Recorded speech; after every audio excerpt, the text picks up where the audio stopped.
Hello everyone, welcome back to Sunday Live Chain. Thank you so much guys for tuning in. Well guys, I'm back again with the Mzansi Super Stories, and namhlanje we're talking about Sibongile and the Dlamini. Guys, idrama ke iyaqhubeka bakithi kwaDlamini akekho ke uzona nomunye ikhohlisana ihlomile noma langa ke bayusevele waphuphunyelwa yisisu ngenxa kaSibongile nokwenzo angazi ke noma guys lo gcina livelile yini iqiniso ngale ndaba yelengane engakaze ke ibe khona noma ngelize livele, but maningecela ningavelanga cha ama-writers koba wasiboni njengababukeli ke balomdlalo nomfundo ke guys unesimo nje sokumila impiko, yabona nje behlala kaDlamini nje unesimo sokumila impiko nokuyibona engathi uselingana ke noPhethini.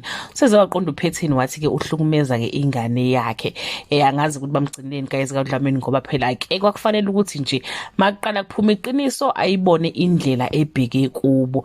Isiphithiphithi guys kwaDlamini akulungi lutho.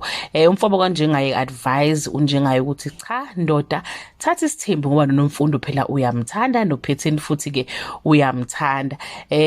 Angazi besehlala kuphi guys nomfundo waphela meselotsholiwe kumele athole umuzi wakhe, kanti ke unjengaye ngazi ukuthi akasebenze lezi insuku njengoba ke uvuse uCEO nje. Hayi cha unjengaye ngathi akanatoha lenzayo, so asaze bazophila kanjani ke nomfundo wakhe kusinda kuyehlela guys kuMadam. That's all I have for today. Do leave your comment below and share your opinion. Bye.